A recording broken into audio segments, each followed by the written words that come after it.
Good morning বন্ধুরা, আশা করি তোমরা সবাই ভালো আছো। আমিও বেশ ভালো আছি। ববিস কুকিং অ্যান্ড ব্লগ থেকে সবাইকে স্বাগত জানাই। তো দেখো, সবাই বলে যে শ্রাবণ মাসে সবুজ চুড়ি পরতে হয়। আমিও চলে গেলাম বাজার সবুজ চুড়ি কিনতে। এই দেখো, সবুজ চুড়ি নিয়ে এসেছি। আর এখানে নিয়ে এসেছি আলতা পরার জন্য ব্রাশ। হাতে করে আলতা পরছিলাম, কিন্তু ঠিক মতো হচ্ছিল না বলে এই বইয়ের দোকান থেকে বা রং তুলির দোকান থেকে এই ব্রাশটা কিনে নিয়ে এসেছি। এই ব্রাশটা দিয়ে এবার আলতা পরব। যাই হোক, সকাল সকাল উঠে আমি চলে গেলাম বাগানে ফুল তুলতে। চলো, বাগানের এই গাছটা তোমরা ফুল তুলতে আমি কোনোদিন দেখাইনি, তো আজকে বাগান থেকে এই গাছটাতে ফুল তোলার ছবিটা আমি তুলে নিলাম। এই গাছটাতে কয়েকদিন ধরে অনেক জবা ফুল ফুটছে। তো আমি প্রথমে জানতাম যে এই গাছটায় ফুলটা ফুটছে না। কয়েকবার আমি এসেছিলাম, তখন ফুটেনি, পিঁপড়েতে নষ্ট করে দিয়েছিল।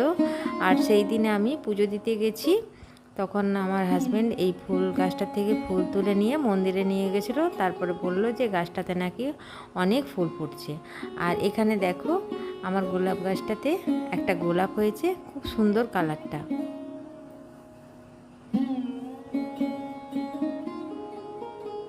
এখানে আমি ঠাকুরের জন্য কি কি নিচ থেকে নিয়ে এলাম, আজকে সোমবার ছিল। তো এই দেখো, বেলপাতা নিয়ে এলাম, ফুল নিয়ে এলাম, আর দুধ। যেহেতু নিচে আমাদের যে ভাড়া থাকে, ওকেই বলেছিলাম দুধ আনতে। সেই দুধ নিয়ে এসছে, গরুর দুধ খাটাল থেকে, সেখান থেকে আমি নিয়ে এসেছি। আর এখানে মটরটা টমেটো দিয়ে সেদ্ধ করে নিয়েছি। আর সকাল সকাল 1 কাপ চা নিয়ে চলে যাচ্ছি এবার। আর এই লিকার চাটা খেয়ে আমি ঘুগনি আর রুটিটা করে চলে যাব স্নান করতে। চাটা খেলে বেশ ভালো লাগে। আদা দিয়েছি, গোলমরিচ দিয়েছি, কিন্তু চিনিটা একটু কম দিয়েছি।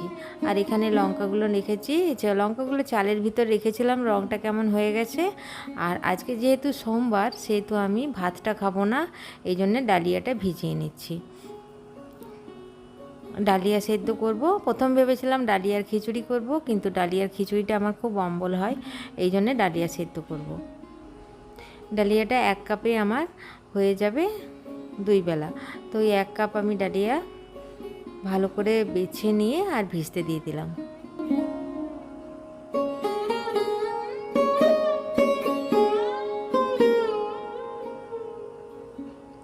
জলটা অনেকবার ধরে চটকে চটকে ফেলে নিতে হবে, কারণ জল থাকলে নোংরা থাকলে খেতে ভালো লাগবে না। আর এইদিকে আমি রুটিটা বানিয়ে নিচ্ছি।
এখানে দেখো বন্ধুরা, আমি ঘুগনিটা বানিয়ে নিচ্ছি। কড়াইয়ে দিলাম তেল আর গোটা জিরে আর শুকনো লঙ্কা ফোড়ন, আর একটুখানি হলুদ দিয়ে ওই যে সেদ্ধ করা টমেটোগুলো আমি এর মধ্যে দিয়ে দিলাম। এবার সেদ্ধ করা টমেটোগুলো এর মধ্যে দিয়ে ভালো করে তেলের মধ্যে ভেজে নিলে অনেকটা মশলার মতো গ্রেভি বানানো হয়ে যায়। তারপর এতে জিরে গুঁড়ো, ধনে গুঁড়ো আর কাঁচা লঙ্কা দিয়ে দেব। কাঁচা লঙ্কা দিয়ে তারপরে নামাবার সময় একটু ভাজা মশলা দিলেই ঘুগনিটা খেতে খুব ভালো লাগবে। এইরকমভাবে আমি ঘুগনিটা, এই যে সাদা মটরের ঘুগনিটা, এরকমভাবেই বেশিরভাগ বানাই, নিরামিষ। আর সামান্য একটু চিনি, নুন হলুদ দিতে হবে, সম পরিমাণ নুন হলুদ আর চিনি।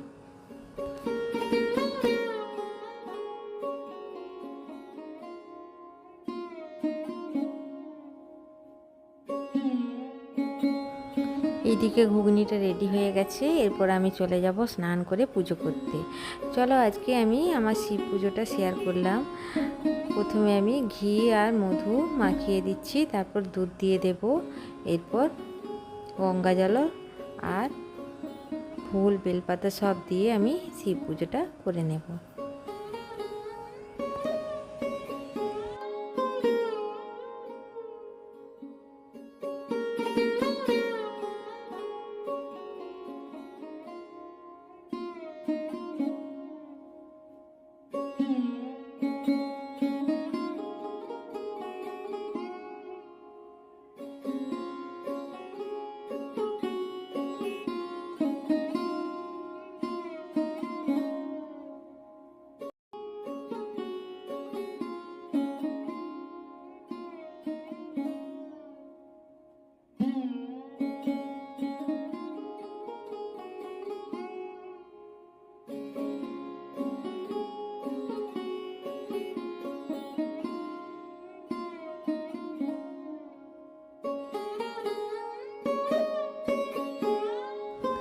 এদিকে আমার সমস্ত পুজো হয়ে গেছে, এরপরে কিছু জলখাবার খেয়ে আমি পটলের রেসিপিটা বানিয়ে নেব। কড়াই তেলের উপর পটলগুলো দিয়ে দিলাম, পটলগুলো ভালো করে ভেজে আমি গোটা গোটাই ভাজি, তারপর প্রয়োজন হলে কেটে নিই, এরপর ভেজে আর একটু সর্ষে কাঁচা লঙ্কা দিয়ে করে নেব।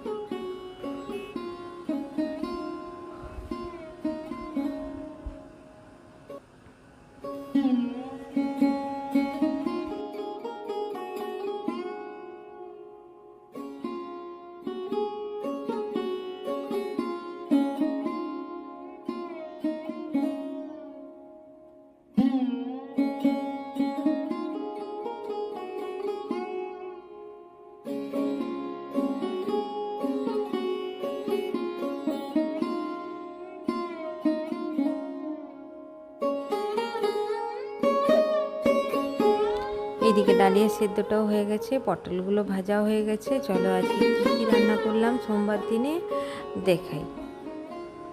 এই দেখো এখানে ডালিয়া সেদ্ধ হয়েছে, আর এখানে পোস্তের বড়া করে দিয়েছি, আর এই যে এখানে পটলের তরকারি, কুমড়োর তরকারি, আর নিচে ডাল হয়েছে। সন্ধেবেলায় আমার যা মানে দিদি ভাই দিয়ে পাঠিয়েছে তালের মাড়ি, মানে তালের মাড়ি পাল্প দিয়েছে। এরপর আমি তালের মাড়িটা কী করছি চলো দেখি। এটা হচ্ছে নারকেল নাড়ু, বাড়িতে নারকেল ছিল না বলে এই নারকেল নাড়ুটা নিয়ে নিলাম, ভালো করে চটকে এর মধ্যে সুজি দিলাম আর এখানে ময়দা দিলাম, ময়দা দিয়ে আর এই তালের মাড়িটা দিয়ে ভালো করে মেখে নেব। তার সাথে অল্প একটু নুন দেব, ভালো করে মেখে নিচ্ছি। একটুখানি দুধ দিয়ে মেখে দিয়েছি এটা।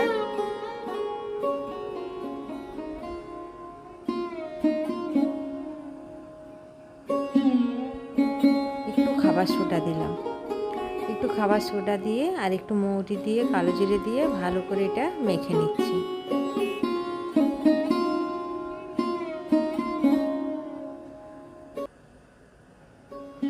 ভালো করে মেখে নিয়ে এখানে ফ্রাইং প্যান চাপিয়েছি, এরপর এটা সামান্য একটু সাদা তেল দিয়ে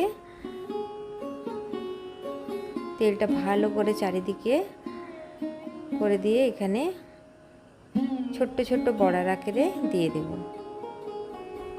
কারণ আমার হাজব্যান্ডকে বেশি তেল খাওয়া চলবে না, তো ওই জন্য আমি খুব কম তেলেই এগুলো বানিয়ে নিচ্ছি।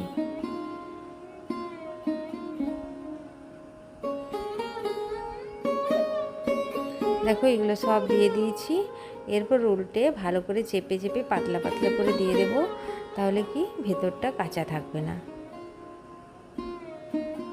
তালের পকোড়ার মতো হয়েছে এটা, কিন্তু খেতে খুব সুস্বাদু হয়েছিল। কিন্তু এটা কম আছে, অনেকক্ষণ ধরে রেখে দিতে হবে। খুব কম তেলে যে এত টেস্টি একটা জিনিস হয় সেটাই প্রথমবার খেলাম।